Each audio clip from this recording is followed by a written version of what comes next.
Bismillahirrahmanirrahim. Assalamualaikum warahmatullahi wabarakatuh.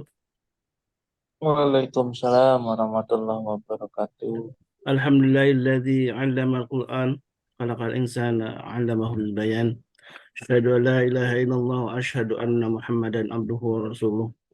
Allahumma salli wa sallim wa karim wa barik ala nabiyyina wa syafi'ina wa maulana Muhammad wa ala alihi wa sahbihi wa man ittaba'ahum bi ihsanin ila yaumiddin. Amma ba'd. Sahabatku Majelis Keluarga Indonesia yang dirahmati Allah, alhamdulillah syukurillah di pagi ini kita kembali berjumpa dalam suasana yang insya Allah penuh dengan rahmat Allah dan penuh dengan keberkahan dari Allah Subhanahu Wa Taala. Dan uh, mudah-mudahan di pagi ini keistiqomahan kita untuk mengikuti kajian uh, menjadi sebuah ladang amal atau wasilah kita untuk dimudahkan oleh Allah Subhanahu Wa Taala untuk menuju surganya Allah Subhanahu Wa Taala. Amin Allahumma amin. Dan sebagaimana biasa di pagi ini, di hari Ahad pagi, di Ahad pertama, biasa kita mentadaburi ayat-ayat Allah dalam Al-Quran Al-Karim. Dan alhamdulillah kita sudah dibimbing oleh guru kita Ustaz Khairul Alam. Sudah beberapa surat yang sudah kita kaji. Dan alhamdulillah kita melanjutkan sebuah tema penting dalam surat Al-Zariyat. Di pertemuan pertama kita sudah mengulas tentang bagaimana Allah Subhanahu Wa Taala sudah bersumpah dengan makhluknya yaitu angin ya. Dan ini sudah dijelaskan alhamdulillah oleh Ustaz Khairul Alam. Dan saya masih teringat dengan pemaparan beliau tentang bagaimana di pembuka ayat ini Allah sudah membuat sebuah perbedaan tentang orang-orang yang pendusta itu, yang tidak mau mentadaburi ayat Allah yang ada di alam semesta ini. Dan juga ada orang-orang yang bertakwa yang disebut dengan muhsinin, dan salah satunya yang beberapa ciri yang sudah diungkap oleh guru kita tentang orang yang sedikit ya menghabiskan malamnya untuk tidur ya, lebih banyak untuk bertahajud gitu. Kemudian juga ada orang yang disebutkan juga wafi amun hakul sa'il wal mahrum, mereka senantiasa menginfakkan hartanya karena mereka meyakini dalam harta mereka itu ada hak bagi orang-orang yang meminta maupun yang tidak meminta. Dan di lanjutan ayat ini yang insya Allah akan kita kaji dan mungkin akan sedikit direview oleh Ustaz Khairul Alam ya, tentang beberapa ciri yang muhsinin ini dan bagaimana kelanjutan dari muhsinin ini insya Allah akan dipaparkan oleh guru kita. Assalamualaikum Ustaz, kaifa halukum? Gimana kabarnya Ustaz? Waalaikumsalam warahmatullahi wabarakatuh. Alhamdulillah baik, Mas Solis. Nah, Ustaz, ini kita lanjut ya tentang sebuah ciri muhsinin mengerti ya. Karena Ya. di terakhir kita ini mengungkap tentang ciri-ciri orang muhsinin ini disebutkan sedikit tidurnya gitu ya, karena banyak tahajud gitu. Kemudian mereka yang selalu menginfakkan hartanya di jalan Allah karena meyakini tadi hak untuk lisairi wal mahrum. Kemudian juga mereka mentadaburi ya, wa fi anfusikum, dia senantiasa mentadaburi ayat-ayat Allah baik di bumi maupun tentang dirinya. Nah, ini yang mungkin akan coba kembali diulas lebih dalam lagi karena masih ada lanjutan ayatnya yang berkaitan dengan ciri-ciri muhsin ini. Silakan Ustaz, coba buka. Assalamualaikum warahmatullahi wabarakatuh. Waalaikumsalam warahmatullahi wabarakatuh. A'udzu billahi minasyaitonir rajim. Bismillahirrahmanirrahim. Alhamdulillah rabbil alamin. Allahumma shalli ala Muhammad wa ala ali Muhammad. Rabbana zalamna anfusana wa illam taghfir lana wa tarhamna lanakunanna minal khasirin. Rabbi shrah li sadri wa yassir li amri wa hlul 'uqdatam min lisani yafqahu qawli. Amin amin ya rabbil alamin. Alhamdulillah di pagi hari ini karena subuhnya jam 4 ya sekarang. Jam 4, jadi sempat tadi masih mendengarkan kajian di masjid sampai jam 5:10, baru join ke sini. Mudah-mudahan apa yang kita lakukan di pagi ini menjadi amal kita semuanya. Mudah-mudahan Allah mengampuni segala dosa-dosa kita. Nah, kita akan melanjutkan kajian kita di surat Al-Dzariyat. Nah, mungkin tadi Mas Wali sudah merecap kembali, mereview kembali apa yang kita sudah pelajari minggu lalu. Nah, saya mau bertanya dengan sebuah pertanyaan seperti ini.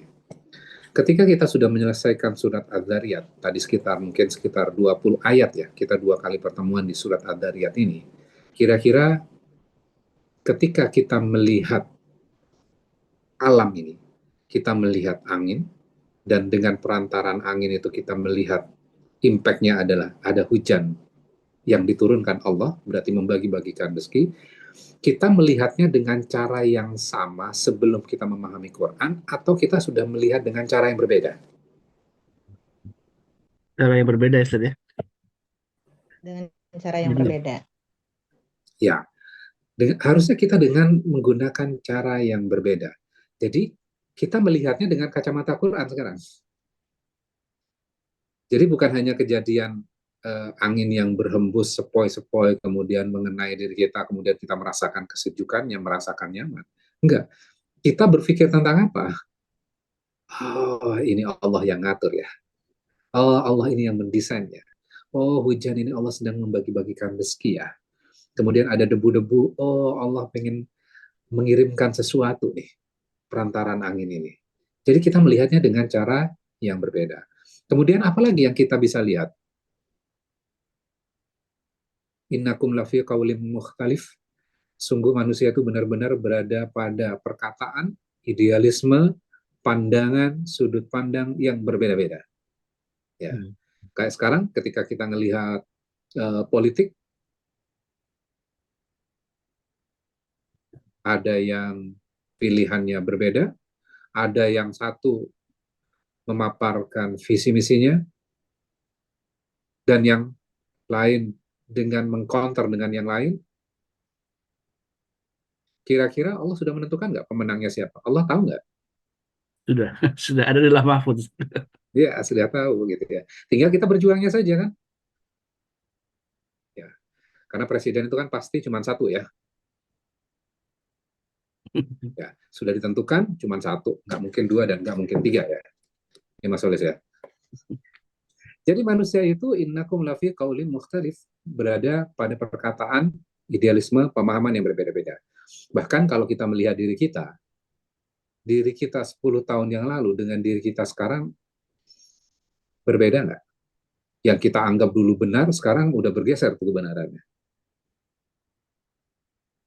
Yang dulu kalau disenggol orang lain kita sangat emosi, sekarang kalau disenggol orang lain se-emosi dulu nggak?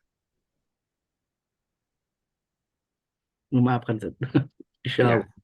artinya kita dalam kaul, pemahaman yang selalu berganti-ganti tuh. Ya. Kita terus mencari, terus mencari, terus mencari. Yu'fak anhu man ufik. Maka dipalingkan darinya orang-orang yang berpaling. Kita kemarin sudah belajar ini ya. Jadi orang-orang yang harusnya dia memperhatikan tentang alam, angin, hujan, dibagi-bagikan rezeki, kemudian orang-orang yang berada pada pemahaman yang berbeda-beda, berganti-ganti, yang tadinya pegang satu value, kemudian dia berganti value yang ke yang lain, pilihan ini, kemudian pilihan itu. Kita harusnya menjadi seorang muslim yang fokus melihat itu, dan bukan hanya melihat kejadian yang di permukaan saja. Kita harus berpikir, ufik itu artinya adalah orang yang lemah pikirannya, orang yang lemah hatinya. Berarti kita harus sebaliknya. Apa sebaliknya? Orang yang kuat pikirannya, orang yang kuat hatinya untuk bisa merasakan. Biasanya kalau kita meneliti tentang alam ini kan cuma sekedar, oh ini penyebabnya ini dan segala macamnya.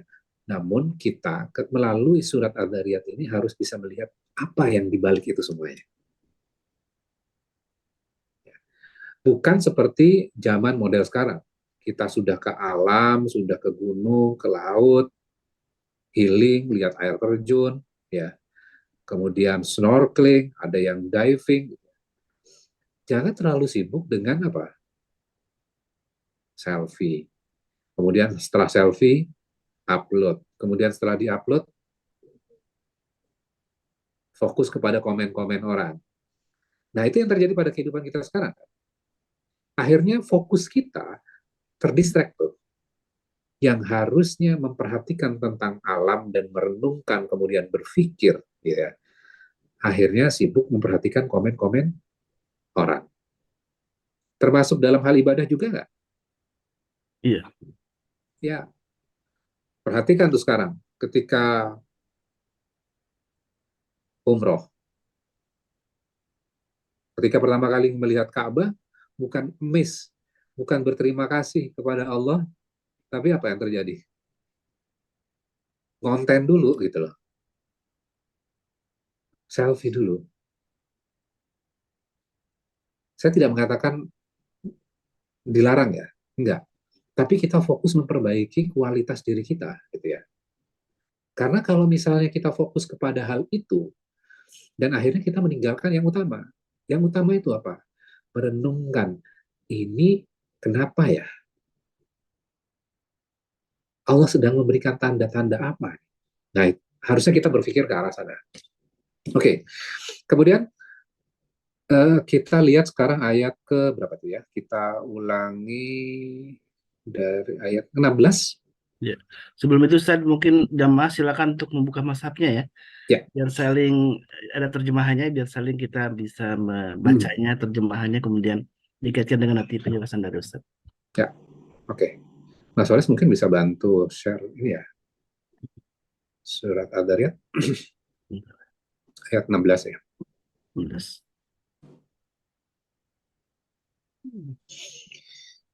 Akhidina ma atahum rabbuhum.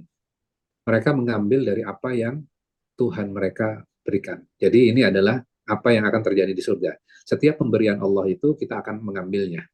Dan kita mengambilnya dengan rasa bahagia. Penasaran, ingin tahu isinya apa. Innahum kanu qabla dzalika muhsinin.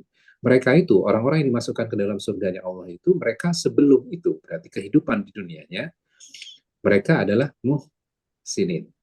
Muhsinin itu asal katanya dari hasana, kemudian turunannya itu kita kenal dengan ihsan, orangnya adalah muhsin. Ya. Apa itu muhsin? Nah, ini udah buka. Itu ayat ke-15. Dilihat. Dzalika muhsinin. Apa itu muhsin?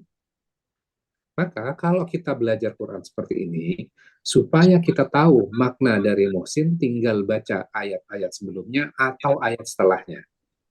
Kebetulan di komposisi surat Ad-Dariyat ini, muhsinin dijelaskan dengan ayat berikutnya. Apa itu? Kanu qalilan minal laili ma yahja'un. Mereka di dunia itu tidur sedikit.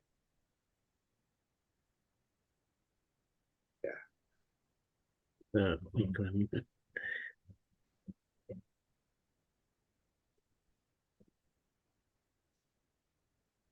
Ya, ada gangguan iklan. Oh ya, iklan dulu. Oke, saya lanjutkan. Kanu qalilan minal laili ma yahja'un. Mereka itu sedikit tidur di waktu malam. Wabil asharihum yastaghfirun. Mereka pada jelang sahur mereka beristighfar kepada Allah. Mereka minta ampun kepada Allah. Jadi orang-orang muhsin itu apa? Orang-orang yang aware terhadap dirinya, bahwa dirinya belum baik, bahwa dirinya masih ada kesalahan, masih banyak kesalahan. Sehingga apa yang mereka lakukan? Minta ampun kepada Allah. Jadi karakter muhsin itu bukan berpikir, wah saya sudah hebat, saya sudah lebih dibandingkan yang lain. Jadi dia melakukan komparasi kalau seperti itu. Enggak, orang muhsinin itu dia aware terhadap dirinya, bahwa masih ada yang kurang, sehingga ketika bangun malam itu, dia sangat intens sekali dengan Allahnya untuk apa? Minta ampun. Wa fi amwalihim haqqul lisailina wal mahrum, dan di dalam harta mereka ada hak orang yang meminta dan ada hak orang yang tidak meminta. Jadi orang yang sudah muhsin, artinya orang yang aware terhadap dirinya, kemudian berikutnya dia aware terhadap Tuhannya, kemudian dia melihat dirinya masih banyak yang kurangnya, kemudian akhirnya dia meminta ampun kepada Robnya, dan dia sadar bahwa ada di dalam hartanya dia, ada hak orang lain. Ada yang meminta, datang ke rumahnya, atau dia WA, kemudian meminta untuk dibantu, ada juga orang-orang yang tidak meminta. Nah, pertanyaannya gini, gimana kita tahu wal mahrum ini, orang yang tidak meminta?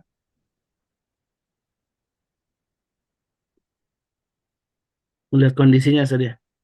Ya, orang yang sudah aware terhadap dirinya ya, maka sensitivitas dia terhadap orang lain juga akan muncul. Dia nggak meminta tuh, tapi kita tahu bahwa dari gesturnya dia, dari caranya dia membutuhkan bantuan. Ya, jadi orang-orang yang muhsin itu dia tidak akan memberikan kesulitan kepada orang lain gitu loh. Tapi sebaliknya dia akan memberikan bantuan kepada orang yang meminta dan memberi bantuan kepada orang yang tidak meminta. Oke, kita lanjutkan. Wa fil ardi ayatul lil muqirin. Apa itu? Di dalam bumi ada ayat-ayat buat orang-orang yang yakin. Saya kasih pertanyaan seperti ini. Di dalam bumi ada ayat-ayat yang membuat orang-orang bagi orang-orang yang yakin. Gimana orang akan yakin?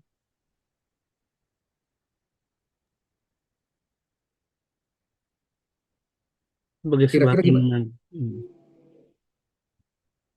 Sebelum yakin berarti kan kita harus melakukan apa? Observasi, penelitian, mengkaji, meneliti, meriset. Betul nggak? Setelah melihat itu semuanya, sudah melakukan itu semuanya, kemudian timbul keyakinan kan? Maka di dalam bumi ada ayat-ayatnya Allah. Nah, di dalam bumi itu apa saja ayat-ayat Allah? Alam semesta ya. Alam semesta ini. Apalagi? Sebutin yang lebih detail lagi, spesifik. Angin, ayat nggak? Angin, Semua ayat? peristiwa fenomena alam ya. Ya. Seluruh fenomena Angin alam. adalah ayat, kemudian tumbuh-tumbuhan yang berkembang tumbuh ayat, kemudian pasir yang bergeser ayat, kemudian ketika kita terbang menggunakan pesawat, kita melihat ayat-ayat juga.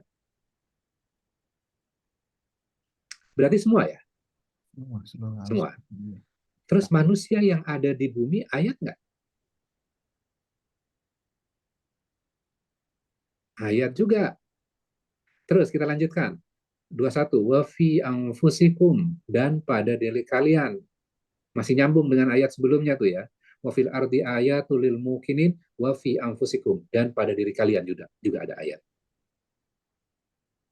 Afala tubasirun. Apakah kalian itu tidak memperhatikan? Apakah kalian tidak berpikir? Berarti komplainnya Allah di dalam ayat ini tentang siapa? Ya. Tentang diri kita. Kenapa kita dikomplainnya? Tidak mentadaburi ayat Allah. Ya, tidak berpikir, tidak memperhatikan. Kita sibuk dengan apa? Sosmed. Makanya kita bisa lihat orang-orang dahulu, generasi-generasi sebelum kita, berarti kan kakek nenek moyang kita ya. Ya. Ketika mereka melihat alam, kemudian mereka berpikir kan biasanya, kalau malam-malam itu saya masih ingat dulu memperhatikan langit, melihat bintang, merasakan angin ketika di malam di luar rumah itu, mereka cenderung untuk berpikir. Dan akhirnya keyakinannya timbul nggak? Yakin. Ya. Sekarang kita dengan sains harusnya kita melakukan penelitian yang jauh lebih dalam. Makanya kemarin waktu awal pertemuan surat Adzariyat ini, saya bawakan banyak kajian yang kaitannya dengan apa? Angin. Saya ambilnya dari Nat Geo ya. Silakan nanti dicari angin National Geographic. Untuk kita tambah yakin tuh. Jadi pada diri kita ada ayat-ayat. Diri kita itu ketika kita belajar psikologi, ayat nggak tuh? Ya. Kita, ya, itu ayat. Kenapa kok kita nggak berani ngomong di depan publik? Ternyata kita konsultasi dengan psikolog, ternyata ada trauma masa kecil kita yang membuat kita itu ada muncul rasa takut. Sehingga ketika ngomong di publik, takut dibully, sehingga dia tidak ada keberanian. Kemudian setelah dia tahu penyebabnya, kemudian dia akhirnya apa? ada rasa percaya dirinya dia tumbuh dan segala macamnya. Itu bagian ayat-ayat nggak? Mempelajari ayat-ayat nggak berarti? Iya, mempelajari ayat. Kita dulu 10 tahun yang lalu tidak sebaik sekarang. Kenapa kita berubah? Oh, saya berpikir saya kok hidupnya gini-gini saja. Saya pengen berubah. Saya udah umurnya 40, saya umurnya udah 50, saya umurnya 60 gitu ya. Kemudian dia melihat dirinya dia sebelumnya. Kemudian, aduh saya harus berubah. Maka itu juga ayat-ayat. Waktu itu saya juga pernah cerita, ada seorang artis yang sudah senior, dia mengatakan seperti ini, kenapa artis yang sudah tua itu cenderung lebih dekat kepada agama? Kemudian dia menjawab, karena dunia sudah menolak saya. Dia sudah nggak dapat callingan main sinetron, dia nggak dapat callingan main film, talk show aja dia nggak diundang. Sehingga apa? Pendapatannya dia turun. Akhirnya dia makan dari tabungannya dia. Akhirnya dia mengalami kesulitan, mengalami kesulitan.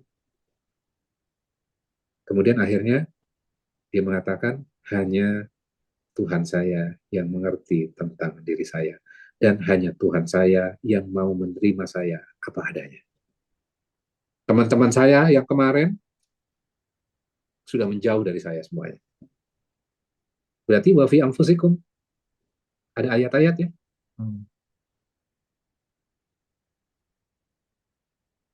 Nah, cuman dengan era digital seperti sekarang, orang yang biasanya melihat konten, katakanlah TikTok, yang biasanya konsum, itu kan biasanya durasinya kan pendek-pendek, betul nggak? Hanya 30 second, 30 second, 30 second. Ya.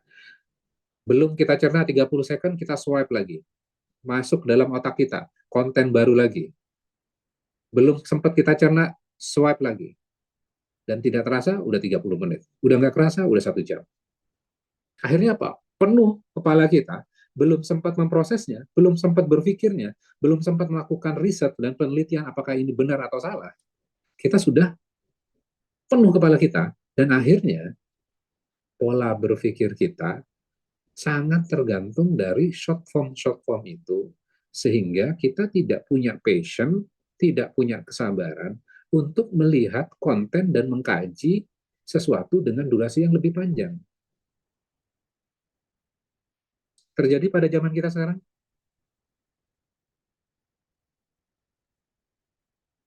Itu namanya kutilal kharrasun, yaitu terkutuklah orang-orang yang banyak berdusta, alladzina hum fi ghamratin sahun. Kita lihat ayat sebelumnya kalau gitu ya. Jadi orang-orang yang berada dalam kelalaiannya. Mereka itu adalah orang-orang yang tidak berpikir. Nah, itu merupakan evaluasi kajian buat diri kita, wa fi anfusikum afala tubsirun. Oke, kita lanjutkan. Sekarang ayat yang baru. Ayat 22. Wa fis sama'i rizqukum wa ma tu'adun. Di langit terdapat pula rezekimu dan apa yang dijanjikan kepadamu. Ayat ini menjanjikan 2 hal ya. Objeknya atau topiknya itu ada 2 hal. Di langit terdapat pula rezekimu, berarti rezeki kita. Kemudian yang kedua, wa ma tu'adun, apa yang dijanjikan kepadamu. Berarti ada 2 hal. 1 rezeki, kemudian apa yang dijanjikan.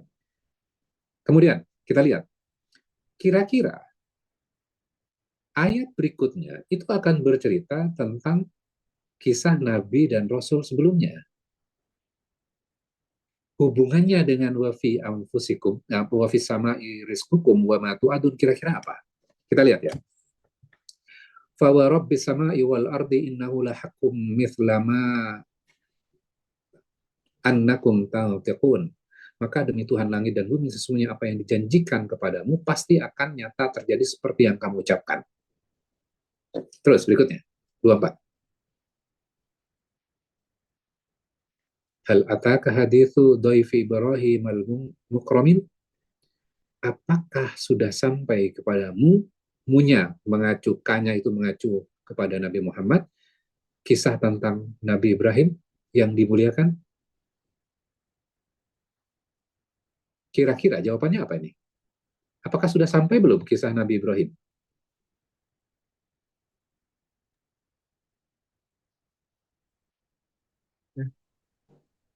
Sudah atau belum?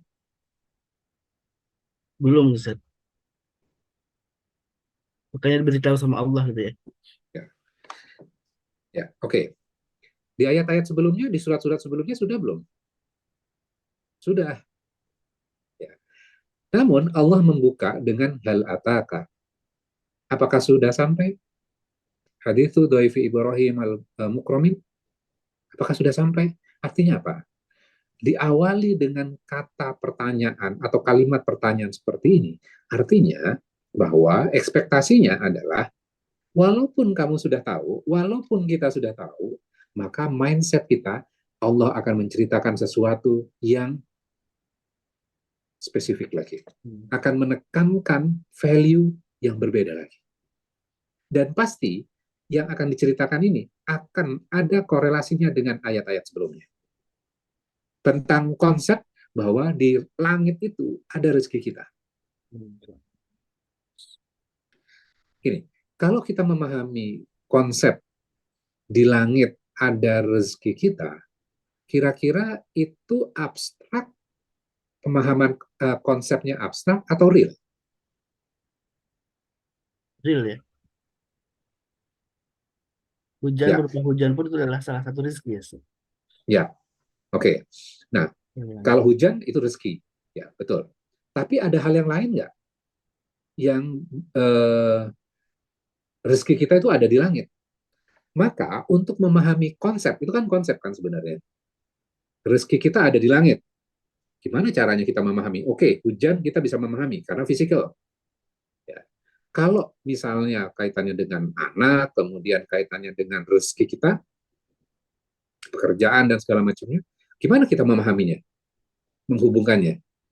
Maka Allah menjelaskan konsep yang abstrak itu, kemudian Allah memberikan contoh dengan bentuk storytelling. Sekarang kita lihat storytellingnya seperti apa untuk memahami konsep tadi. Kemudian ditanyakan, apakah sudah sampai kepadamu kisah Nabi Ibrahim yang dimuliakan? Irdakhalu alaihi faqalu salaman. Ketika masuk bertamu kepadanya, kepada Nabi Ibrahim, orang-orang itu mengatakan salam, kesejahteraan buat kamu. Kemudian Nabi Ibrahim berkata, qala salamun, kesejahteraan juga buat kamu. Qaumum mungkarun, mereka adalah orang-orang yang belum dikenal. Artinya orang-orang yang datang kepada Nabi Ibrahim ini orang yang dikenal atau tidak dikenal? Orang yang tidak dikenal. Artinya bukan penduduk setempat, betul nggak? Berarti orang asing. Kemudian apa yang akan dilakukan oleh Nabi Ibrahim?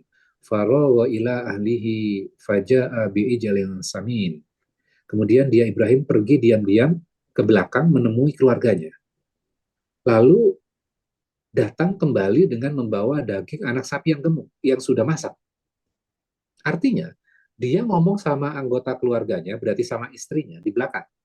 Kemudian untuk disiapkan jamuan, diberikan daging, dan daging sapi pada saat itu makanan yang mewah. Artinya pelajaran buat kita apa? Kalau mudaif ya, menghormati tamu. Menghormati tamu dengan memberikan yang terbaik. Dan ingat, ayat sebelumnya, salamun, kesejahteraan. Dan orang yang mendatangi menggunakan salaman. Ada artinya bahwa kedatanganku ini memberikan kesejahteraan buat kamu. Kedatanganku ini bukan untuk menyakitimu. Kedatanganku ini bukan mengorek-ngorek kesalahanmu. Bukan membuka aibmu. Makanya orang yang datang Assalamualaikum artinya dia tidak akan mengusik orang yang ada di dalam rumah itu. Beda nggak kalau sekarang penggunaannya? Assalamualaikum. Kemudian tiba-tiba udah mencak-mencak marah-marah ke isi rumah itu. Artinya bukan Assalamualaikum itu namanya ya. Ya. Assalamualaikum itu artinya memberikan keselamatan dari diriku. Kamu selamat dari diriku. Ya. Artinya ketika balik lagi ke dalam ayat ini, ketika Nabi Ibrahim menggunakan kata salamun, maka dia tidak akan membuat tamunya ini merasa bahwa kedatanganmu itu membebani aku dan keluarga. Maka dia memberikan dengan sukarela tuh. Nah, artinya apa? Ketika ada tamu, kemudian kita menjamu di rumah kita, itu rangkaian ibadah nggak? Dan itu salah satu ciri muhsinin ya Ustaz ya. Ya, betul. Hmm. Kalau menjamu orang yang tidak menjamu orang ke rumah kita, itu berarti melanggar perintah nggak?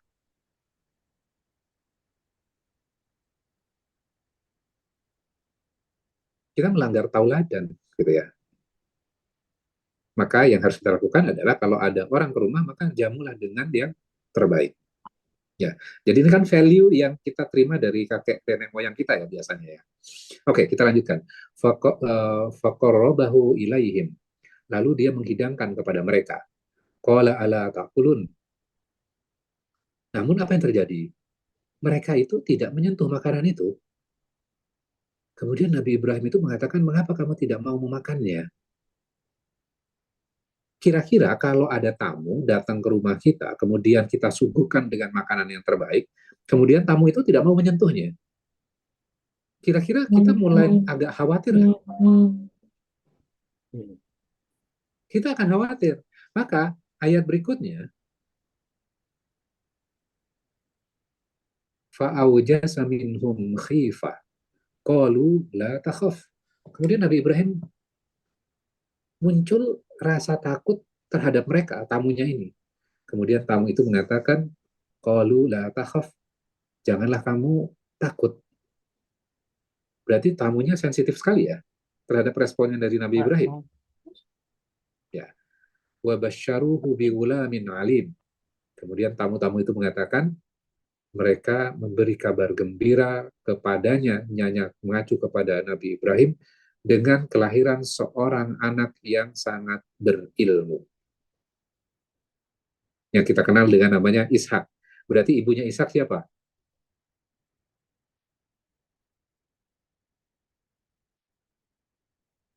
Siapa namanya? Sarah. Siti Sarah.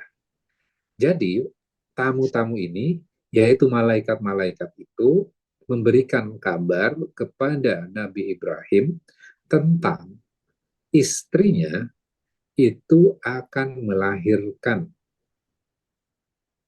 Ketika ada tamu, biasanya istrinya di belakang juga mendengarkan, bukan? Ya. Kan dia habis menyiapkan makanan. Kemudian ketika dia mendengar perkataan ini, kemudian apa respon istrinya? Fa'akbalatin ra'atuhu fi sarrafin fasakkat wajaha wa qalat ajuzun aqim. Istrinya datang sambil apa? Dia menepuk kepalanya seperti ini. Dengan dua tangannya. Bentuk apa sebenarnya ini? Dia nggak percaya. Nggak mungkin. Aku ini seorang ajuzun aqim. Perempuan tua yang mandul. Gitu. Ya mungkinlah aku setua ini dan mandul akan memiliki anak. Atau makna yang kedua, kenapa baru sekarang aku sudah tua gitu. Gimana aku akan merawat bayi ini? Bagaimana aku akan melahirkan? Bagaimana aku menggendongnya? Bagaimana aku menyusuinya? Aku itu udah tua sekarang. Aku udah rapuh sekarang itu. Dan gimana mungkin aku akan melahirkan gitu loh. Jadi rasa tidak percaya bukan? Ya. Nah, gini, kita harus memahami secara psikologinya gini. Ketika seorang wanita mendapatkan suami yang baik, soleh, kaya, bermartabat, tapi dia tidak bisa memberikan anak. Kira-kira itu menjadi tekanan nggak buat perempuan?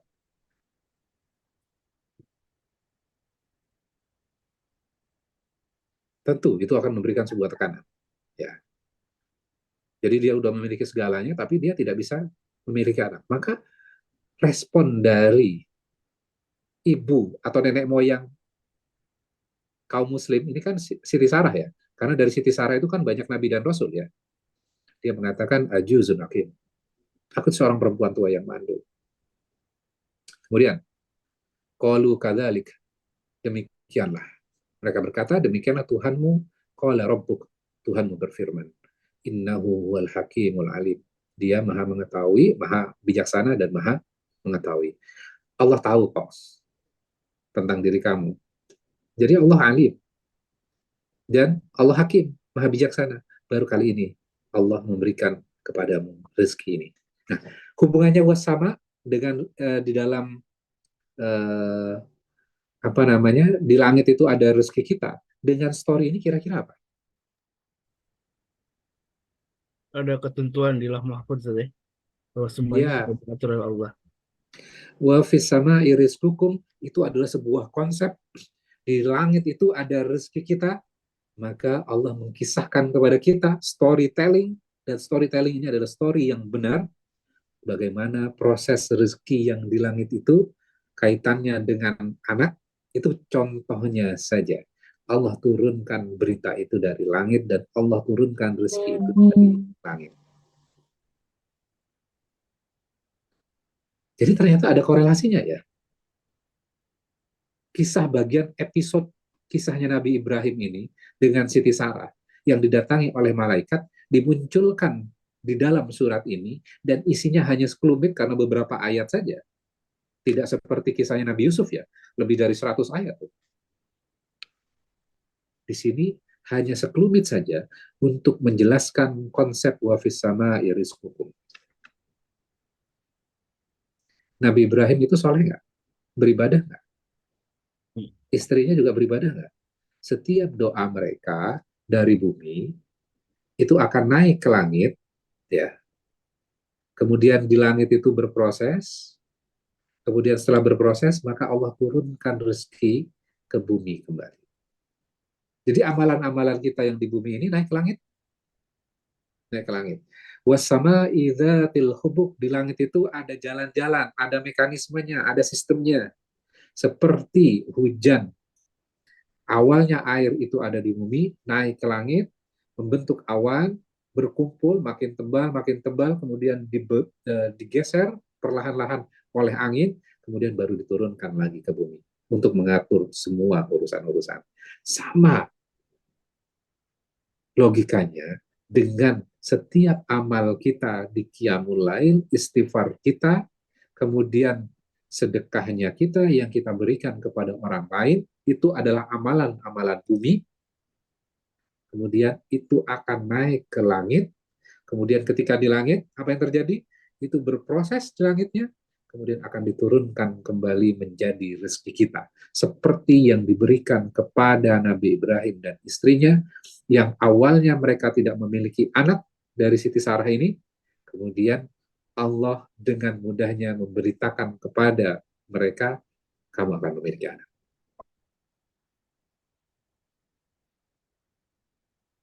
Bisa dipahami ya konsepnya ya, dalam surat ini ya. Oh, ternyata maknanya ini ya. Kalau kita kan berpikir kadang-kadang kalau kita baca terjemahan saja, oh ini nggak ada hubungannya dengan ayat-ayat sebelumnya. Udah sekarang kisahnya Nabi Ibrahim saja.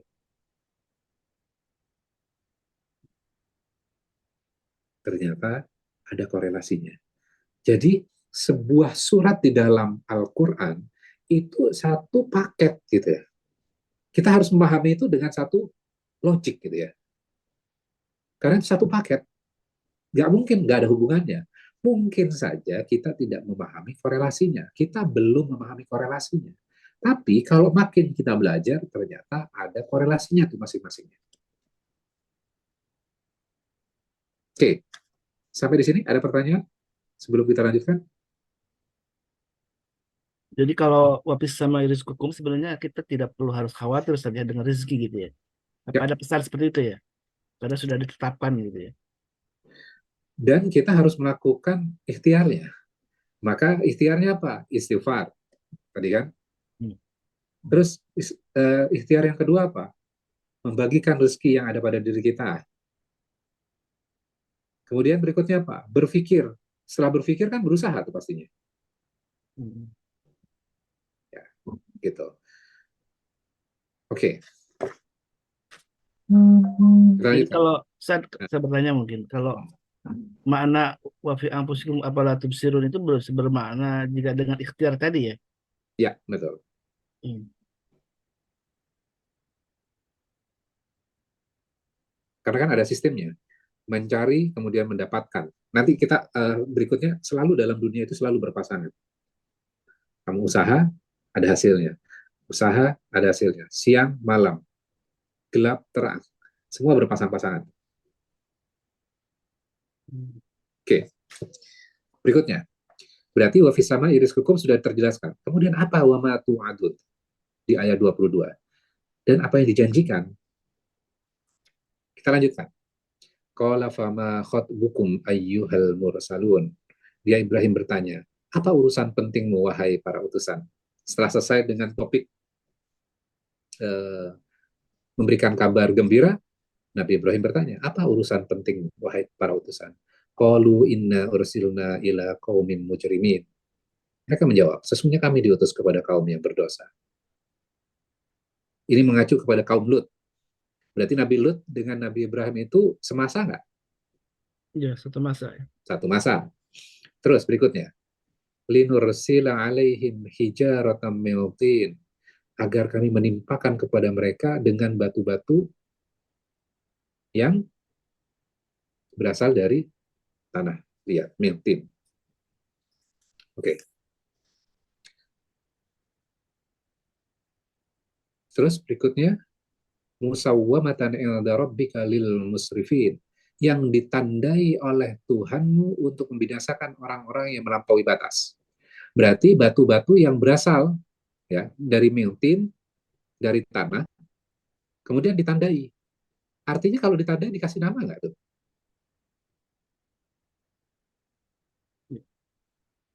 Dikasih nama.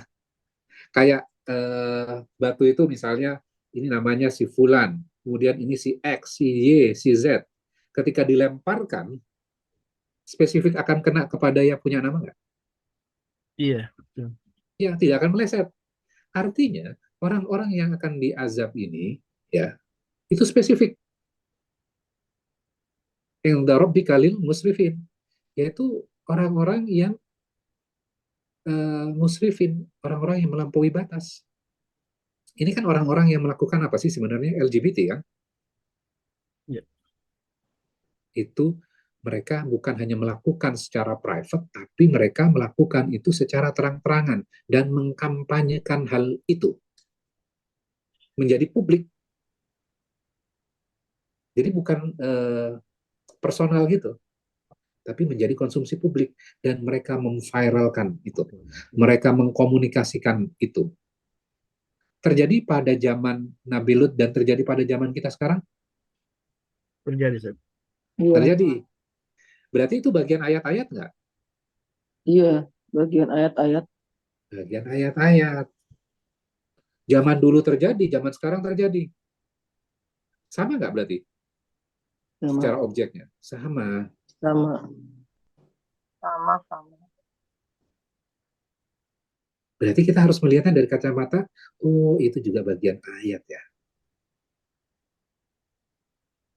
Dan mereka akan mendapatkan hukuman dari batu-batu yang secara spesifik sudah ditandai oleh Tuhanmu untuk membinasakan orang-orang yang melampaui batas. Artinya apa? Artinya itu menjelaskan wa ma tu'adun, apa yang dijanjikan kepadamu. Orang-orang yang melampaui batas itu akan dihukum. Jadi di langit itu selain ada rezeki, ada juga apa? San. Azab, hukuman. Berarti di langit itu ada mekanismenya ya. Iya, iya. Jadi di langit itu ada rezekimu dan ada juga azab buat kamu. Dan pasti itu akan berlaku. Kalau kamu melakukannya secara masif, maka sunnatullahnya adalah itu akan berlaku buat kamu.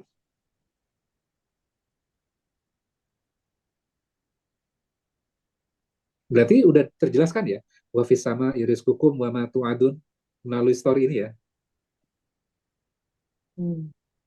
Oh, ternyata kenapa Allah menceritakan episode ini di dalam surat ini untuk menjelaskan konsep ayat sebelumnya. Coba kamu renungkan, coba kamu pikirkan hal itu, dan kamu rasakan sekarang. Kamu jangan menjadi orang-orang yang lemah pikiran dan orang yang lemah hatinya. Masa kamu tidak bisa melihat ayat-ayat ini?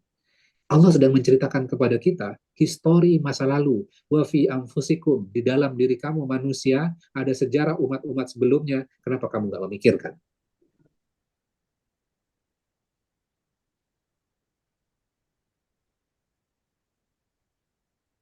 Ayat 35. Fa'ahrajna man kana fiha minal mu'minin. Kami mengeluarkan orang-orang mukmin yang berada di dalamnya di negeri Lut, dipisahkan. Fama wajadna fiha ghaira baitim minal muslimin. Kami tidak mendapati di dalamnya kecuali sebuah rumah dari orang-orang muslim saja.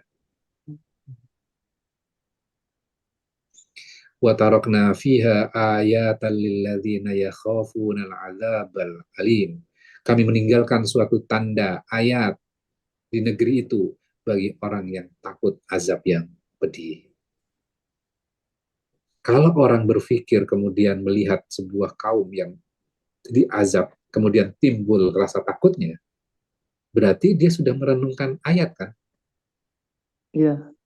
Berarti dia ingat tuh. Ingat itu artinya zikir. Jadi zikir itu apa? Ingat. Ingat. Ingat ini ayatnya Allah nih. Nah, saya kontraskan ini ya. Kalau misalnya kita misalnya mengucapkan seperti ini, subhanallah, subhanallah, subhanallah, subhanallah, subhanallah, subhanallah, subhanallah, itu baru melantunkan kalimat zikir atau sudah berzikir? Melantunkan. Betul. Bisa jadi kita baru melantunkan kalimat zikir, tapi kita belum berzikir. Zikir itu artinya ingat kan? Iya.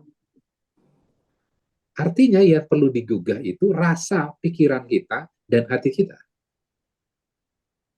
Ketika melihat ayat seperti ini, melihat sejarah, kemudian kita belajar sejarah tentang masa lalu, kemudian melihat kaum Lut yang kota Lut gitu ya, dihancurkan.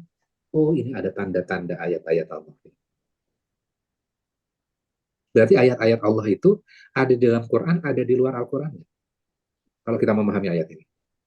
Oh, ternyata ada juga yang di luar Al-Quran ya. Iya. Seakan-akan Allah mengatakan gini, setelah kita ngaji, berhenti ngajinya, perhatikan tuh ayat yang lain. Jadi kalau kita berpikir, kemudian kita merenungkan, kemudian akhirnya kita ingat, itu namanya zikir. Baru habis itu lisan kita mengucapkan apa? Masya Allah, indah sekali ya. Subhanallah, maha suci engkau ya Allah. Sebelumnya berarti aku salah ya Allah. Subhanallah, maha suci engkau ya Allah. Aku salah ya Allah. Astagfirullah ya Allah, maafkan aku ya Allah. Itu namanya zikir. Jadi dari proses berpikir.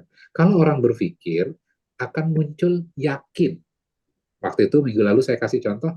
Contohnya yang sederhana adalah orang-orang yang mu'alaf itu orang-orang yang masuk Islam dengan proses berpikir.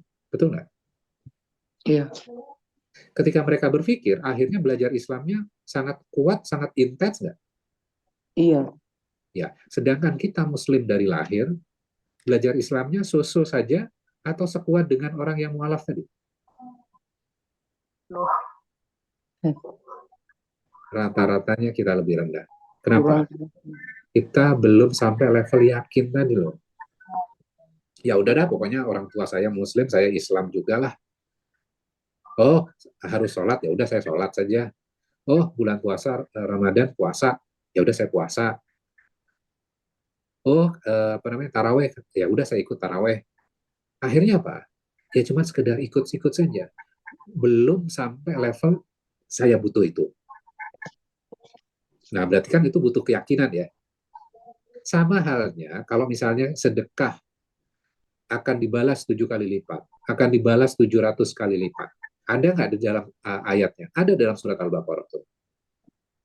Kalau orang yang sudah membuktikan, kemudian balik lagi rezekinya 7 kali lipat dibandingkan yang dia keluarkan, kemudian dia mengeluarkan lagi, balik lagi pada dirinya dia akan yakin nggak? Yakin. Yakin. Karena apa? Karena dia sudah membuktikan. Jadi orang-orang yang berislam itu harusnya orang-orang yang berpikir, akhirnya dia membuktikan, kemudian timbullah keyakinan pada dirinya. Itu namanya yakin. Kemudian kalau dia yakin, dia akan takwa. Ketika takwa, maka dia akan menjadi aware terhadap dirinya dan Tuhannya. Kemudian habis itu dia akan muhsin. Muhsin itu apa? Dia aware juga terhadap orang lain. Itu loh prosesnya yang diajarkan melalui hikmah dari surat Al-Dzariyat ini. Ya. Oke, balik lagi. Surat Al-Dzariyat. Sampai ayat keberapa tadi? 37. 8 sekarang. Ustaz. Oke. Udah setengah 7. Wa fi Musa id arsalna ila Fir'aun bi sultanin mubin. Dan kepada Musa, kepada Fir'aun, kami wa fi Musa, dan pada kisahnya Musa. Berarti kisahnya Musa itu ayat nggak? Karena ada kelanjutan wa fil Ayat. ardi, wa fis sama, ya. Wa fi Musa. Dan pada kisahnya Musa, id arsalnahu ila Fir'aun bi sultanin mubin. Kami menurunkannya kepada Fir'aun dengan sultan dan mubin. Sultan yang nyata. Berarti sejarahnya kisahnya Musa itu ayat nggak? Ayat. Fir'aunnya ayat nggak? Ayat. Penentangan Fir'aun terhadap Musa ayat nggak? Ayat. Ayat. Berarti kalau misalnya kita diberikan presiden yang tidak sesuai dengan ekspektasi kita, zolim dan segala macamnya, itu bagian ayat nggak? Iya, bagian ayat. Bagian ayat.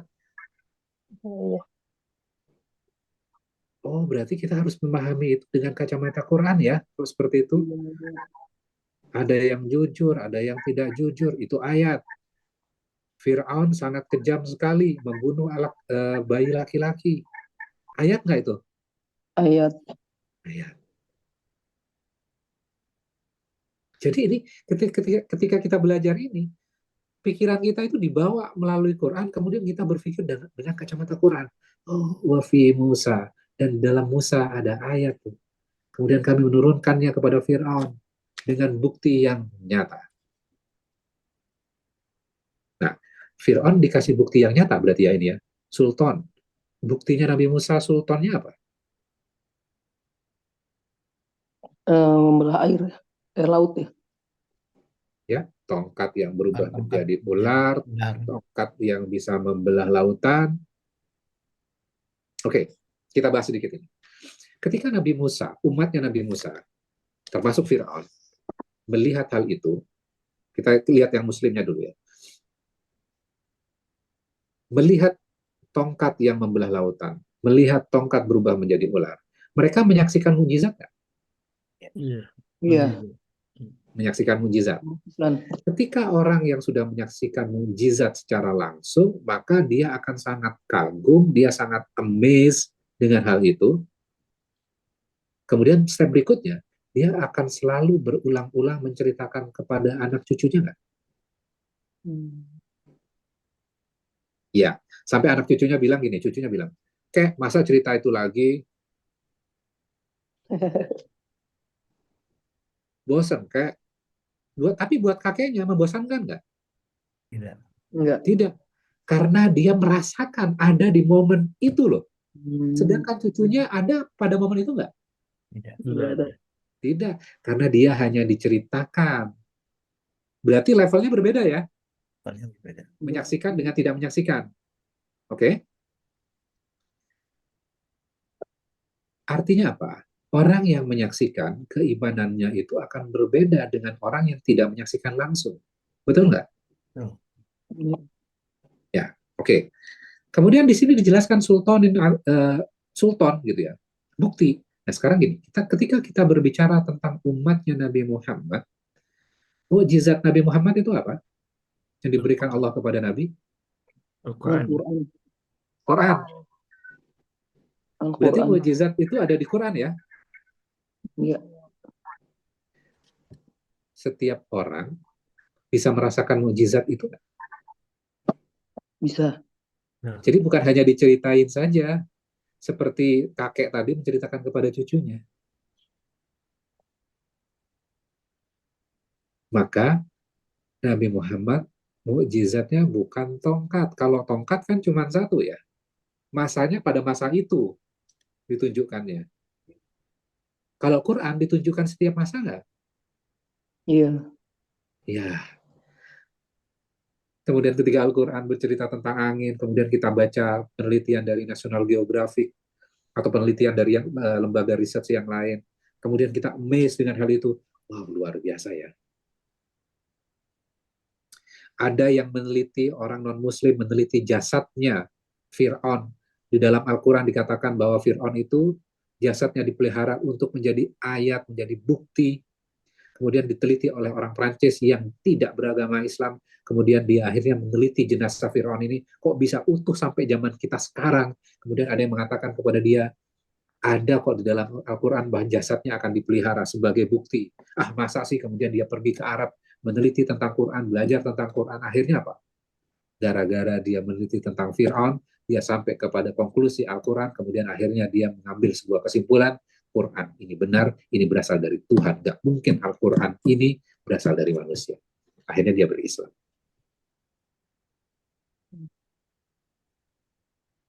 Dia merasakan, dia meneliti mukjizatnya Al-Quran itu.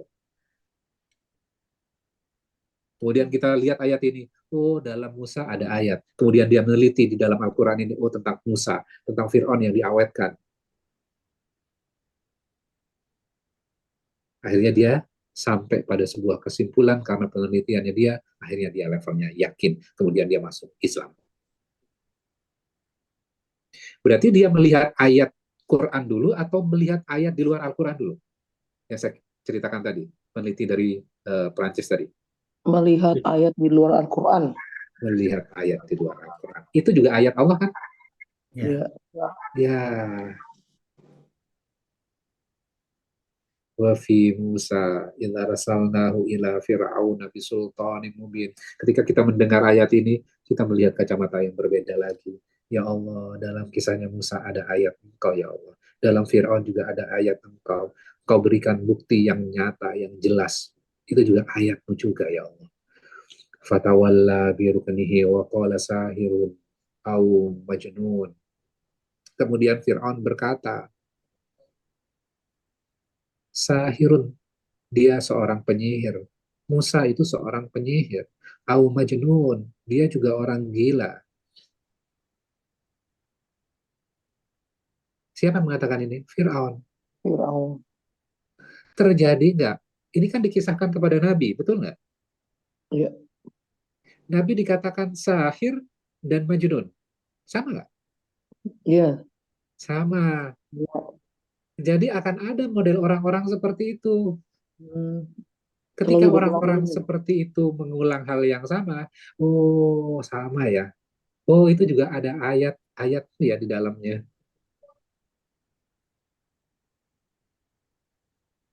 Kan bukti kan itu berarti.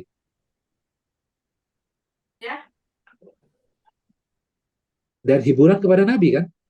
Oh berarti bukan aku doang yang dikatakan ya. Iya, iya. Sahir sama Majnun. Oh Nabi dan sebelumnya juga. Berarti aku harus kuat nih. Jadi Allah sedang mengajarkan kepada nabinya untuk menjadi orang yang kuat.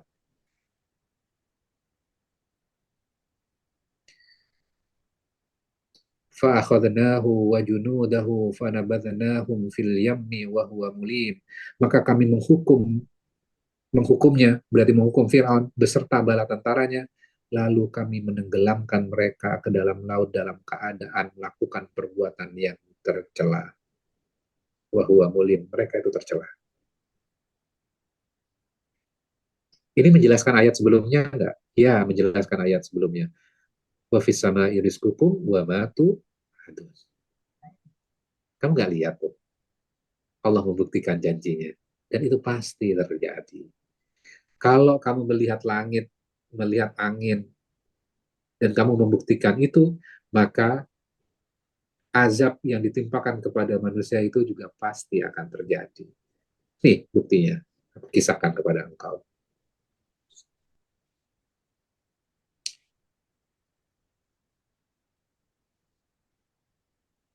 Clear ya? Sampai di sini? Ya. Oke, udah 6:30. Barangkali mungkin ada yang ingin bertanya, Ustaz ya. Kita Ya, kasih waktu 10 menitan lah.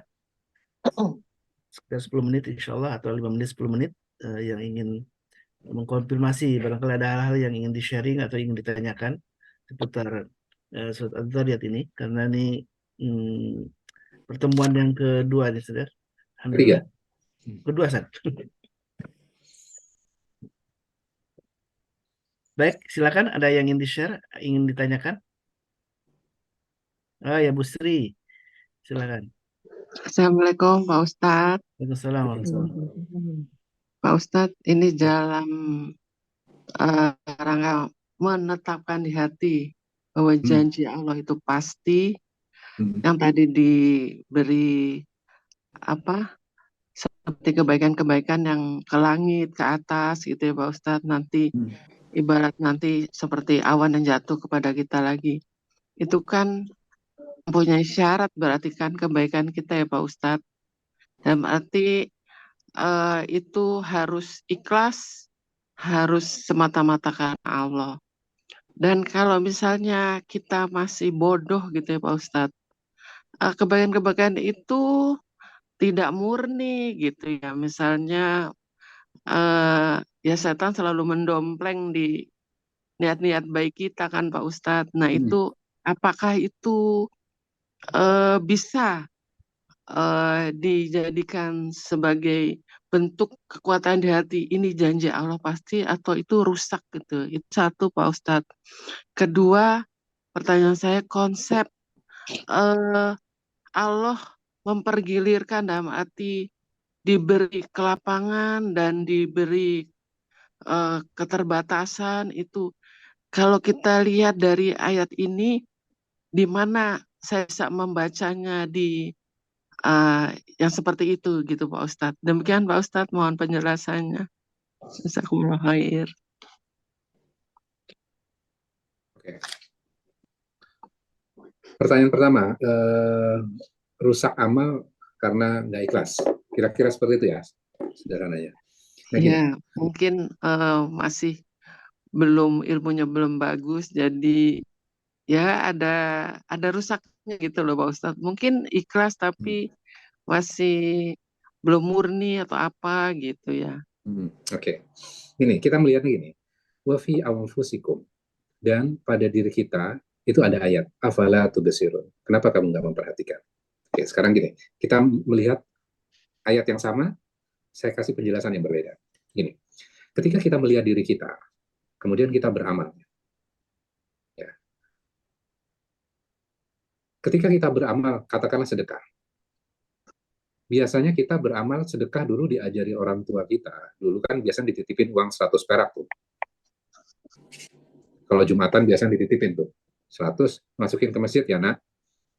Kita bawa kan, kita cemplungin. Kelenteng, kalau zaman dulu kan seperti itu. Nah, kemudian kita dewasa. Ketika kita dewasa, kita sudah memiliki pendapatan. Ketika kita sudah memiliki pendapatan, kemudian kita bersedekah 100 perak itu juga. Kira-kira itu udah pasti ikhlas kan? Insya Allah ikhlas Pak Ustadz. Ya, sudah pasti ikhlas. Kenapa? Lawa udah bertahun-tahun kok. Udah bertahun-tahun. Kemudian kita mencoba sesuatu yang baru. Oh, saya masukin 10.000 nih sekarang. Ketika masukin 10.000, biasanya kita akan toleh-toleh tuh.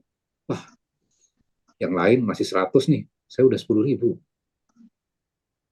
Ada kebanggaan pada dirinya dia. Ya, ada bangga tuh. Dicemplungin. Wah, saya yang paling besar nih. Keren nih saya.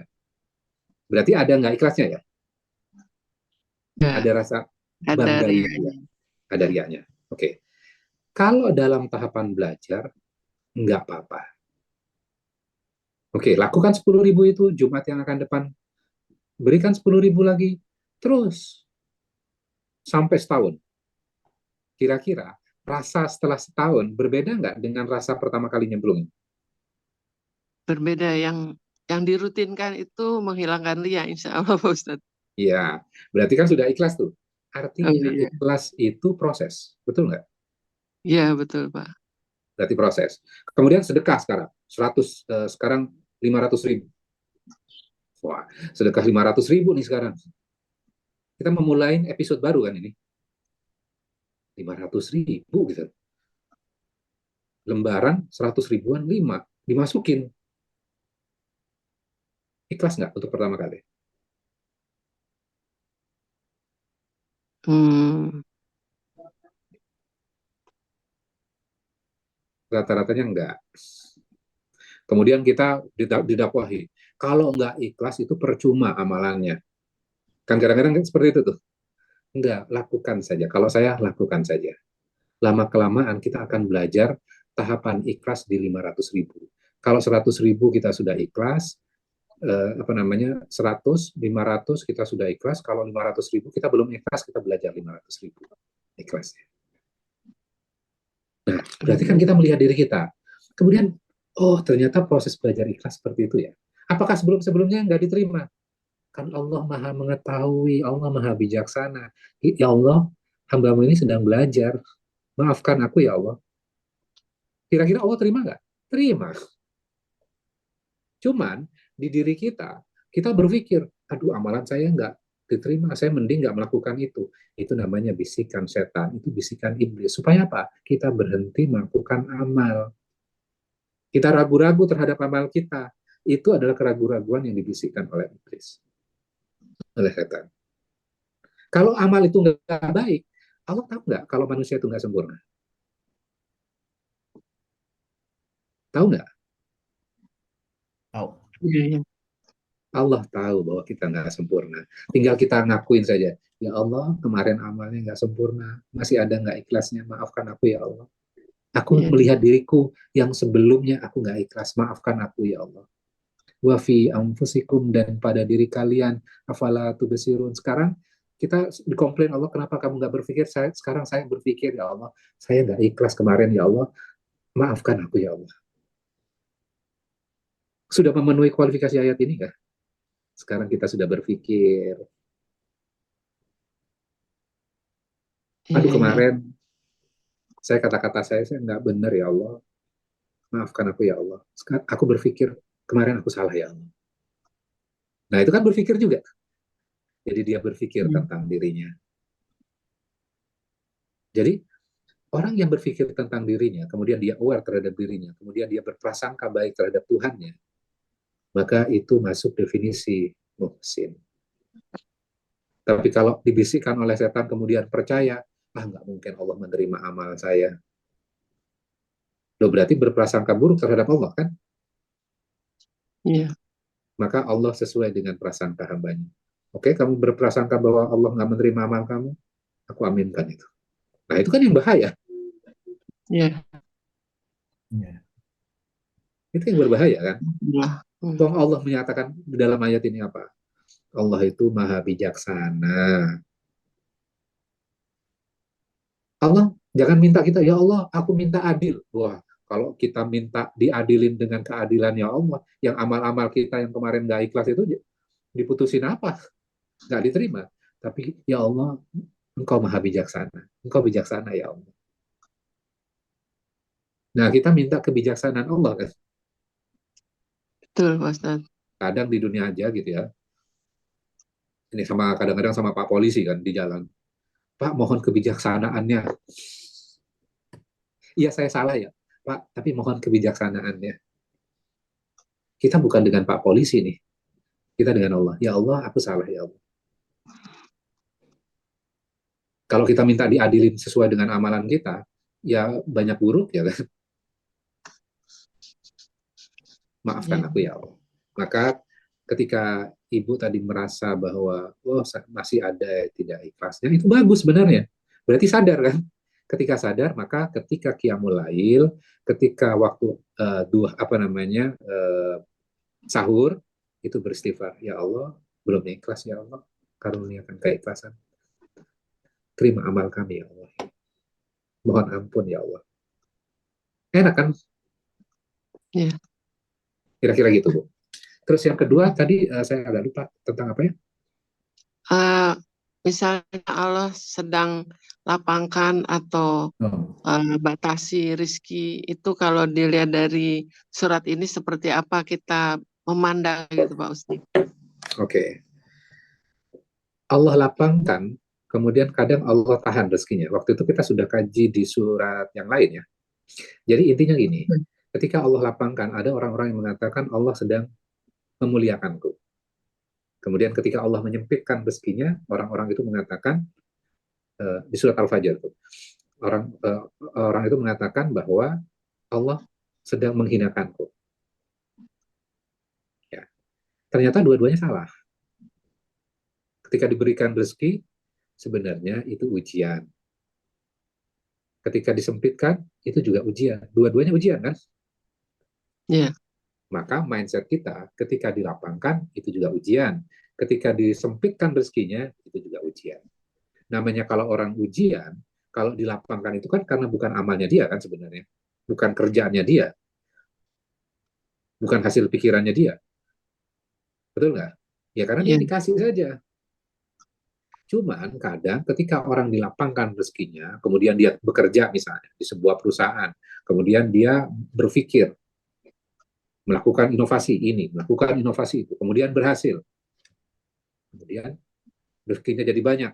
Wah, saya ini keren. Allah sudah memuliakan saya, gitu kan.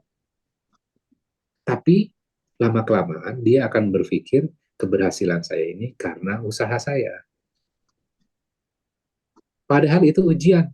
Kesuksesan itu ujian. Maka kalau orang berpikir bahwa ini ujian, maka dia akan melihat dengan cara yang berbeda nggak? Dia akan melakukan dengan cara yang berbeda nggak? Oh, ini cuma ujian doang kok. Maka ketika dilapangkan, dia tetap akan memberikan haknya kepada orang lain sesuai dengan ayat ini. Ketika Allah sempitkan, tetap melakukan memberi rezeki kepada orang lain nggak? Tetap. Iya. Karena dua-duanya ujian. Kadang ketika susah ingat, ketika senang jadi nggak ingat. Karena dua-duanya ujian tetap ingat kepada Allahnya. Kira-kira seperti itu. Ya, Masya Allah. Jazakumullah khair Pak Ustadz. Dapat ininya nih, kunci-kuncinya. Alhamdulillah. Alhamdulillah. Baik jamaah yang dimuliakan Allah, karena sudah hampir jam 7 nih. Kalau dibahas panjang, masih panjang nih soal Ya. tema ini kayaknya. Ya. Tentang Ya. ikhtiar, tentang rezeki. Karena ini menjadi sebuah perhatian kita semua ya, karena kita menerimanya langsung. Ada yang dirasakan, ada yang tidak dirasakan, seolah-olah itu bukan rezeki dari Allah gitu ya. Karena begitu banyak Allah sudah melimpahkan rezeki kepada kita semua, rezeki yang diminta maupun tidak diminta, dan ketika kita minta dan rezekinya Allah kabulkan untuk diturun kepada kita, seolah-olah tadi seperti disebutkan oleh Ustaz, berarti Allah sudah memuliakan kita, padahal jelas itu belum tentu ya, karena itu adalah sebuah ujian. Dan mudah-mudahan di pekan depan kita masih ngebahas tentang ini Ustaz ya, merampungkan Adzariyat ya. Ya, insya Allah kita akan sampai ke ayat yang populer tuh Mas Walis. Ayatnya wa ma khalaqtul jinna wal insa illa liya'budun. Biasanya kan kita memahami mulai dari SD, SMP, SMA di ayat Adzariyat ayat 56 ini saja. Ngajinya cuma satu ayat ini saja. Ternyata ada korelasi dengan ayat-ayat sebelumnya tuh. Insyaallah. Jadi kenapa manusia itu Allah menciptakan itu tujuan kamu itu untuk beribadah saja. Karena biasanya kita terdistract dengan yang lain sehingga kita lupa fokusnya. Kamu fokusnya cuma ibadah kok sebenarnya. Baik, alhamdulillah. Tapi memahami ibadahnya juga harus benar. Nah, insya Allah kita akan kaji lebih dalam lagi tentang makna ibadah. Ternyata asal kata ibadah itu yang di dalam ayat ini bukan literally seperti yang di buku-buku fikih ternyata. Kita harus memahami konteks bahasa ibadah pada saat itu sebenarnya apa. Bukan sekedar sholat Ustaz ya. Ada banyak ibadah yang Masya Allah. Jadi mudah-mudahan Allah mudahkan kita untuk hadir di pekan depan ya, pekan yang keempat insya Allah Ustaz ya. Pekan yang keempat, karena di pekan 3 dan kedua dan 3 Ustaz sudah ada agenda juga di pagi hari untuk ngisi kajian.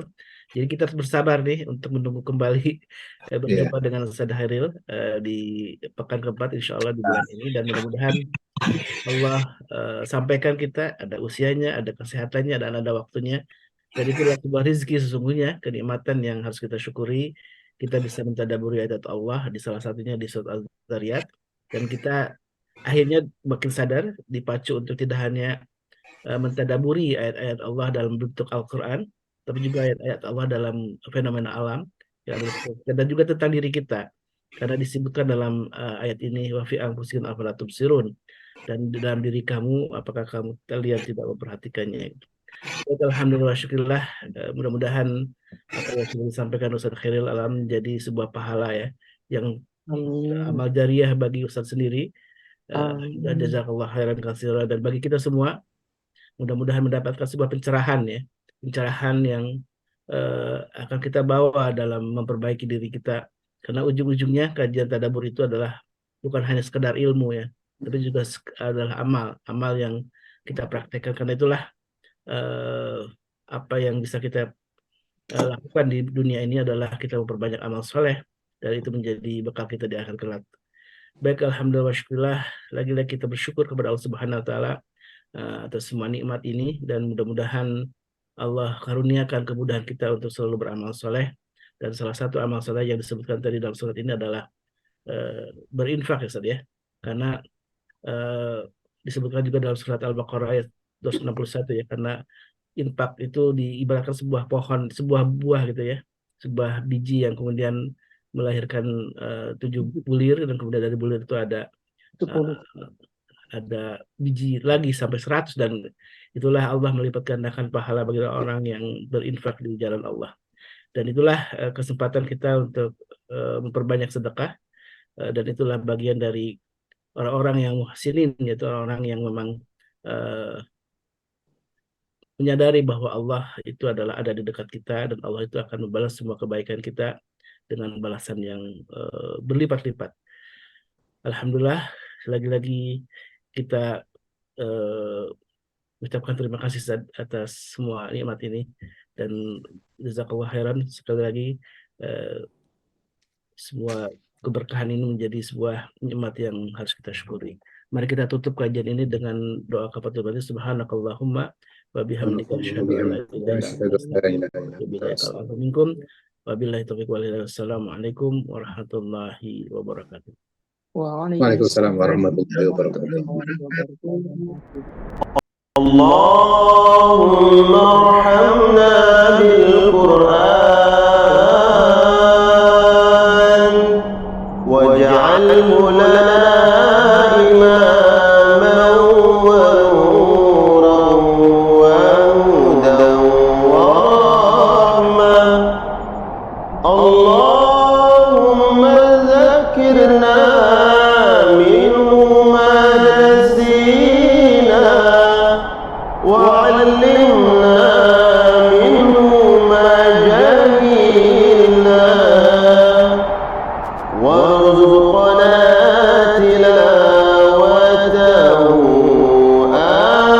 آناء الليل وأطراف النهار